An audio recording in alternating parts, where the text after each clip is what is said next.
All right, let me say something that might sound weird coming from a finance channel.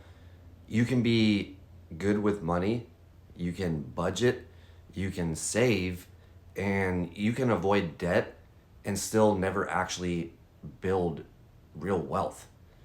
And that's a true statement. And if that feels frustrating or confusing or even a little discouraging, you're not wrong. A lot of people feel like that. Today, I want to explain why being good with money isn't enough and what actually makes the difference long term.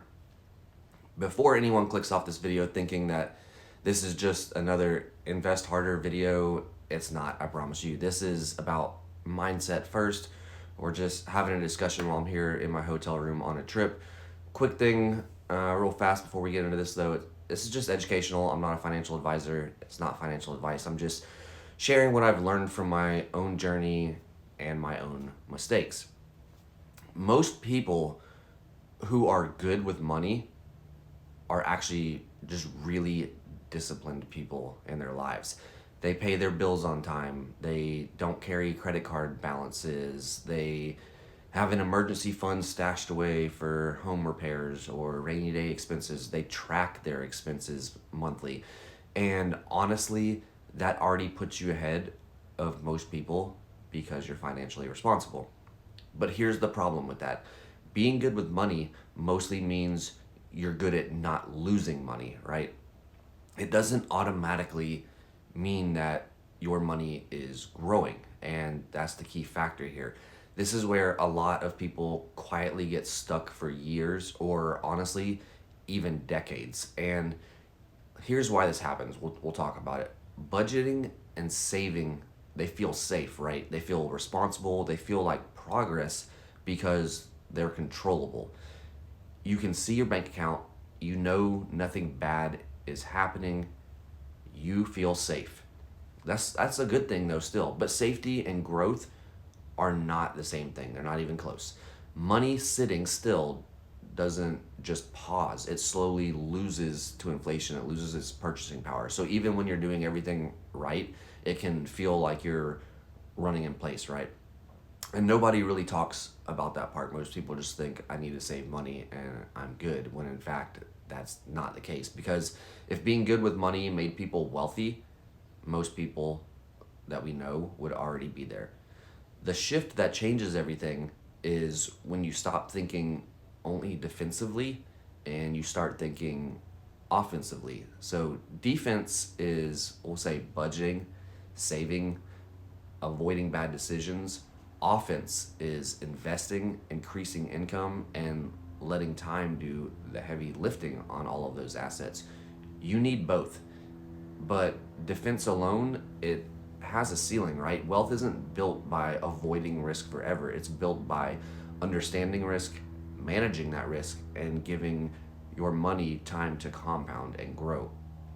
This is the part that makes people uncomfortable. The first real stretch of investing doesn't feel rewarding at all. Honestly, not until you even hit like $200,000. It just feels like a lot of your own work. Early on, the numbers still look very small. The progress is still, it feels very slow. And honestly, it doesn't feel worth it at first. And I felt that way myself too. And that's why so many people stop before they ever hit like that momentum phase for where compounding really kicks in. But once compounding kicks in, once time stacks on top of consistency, everything changes and that growth becomes very noticeable. The progress becomes very motivating, honestly. And suddenly your money starts working even harder when you're not.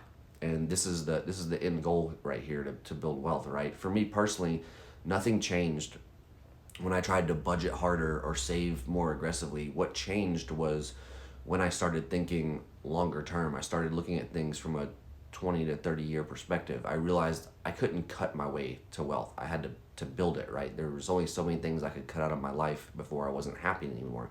And that meant investing consistently. That meant increasing my income with side hustles and new skill sets. That meant being patient when the results weren't flashy and right there in front of me. And over time, that patience paid off tremendously. The goal isn't just to be good with money.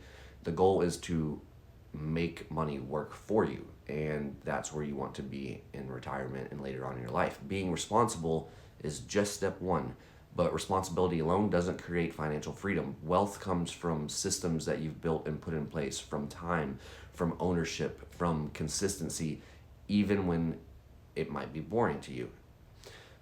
So if you're good with money, but you feel like you're not going anywhere, you're not broken. You're just still in your defense mode, and that's a good thing to have, but you can grow from that. And when you're ready to shift gears, that's where the real progress is going to start for your financial freedom journey.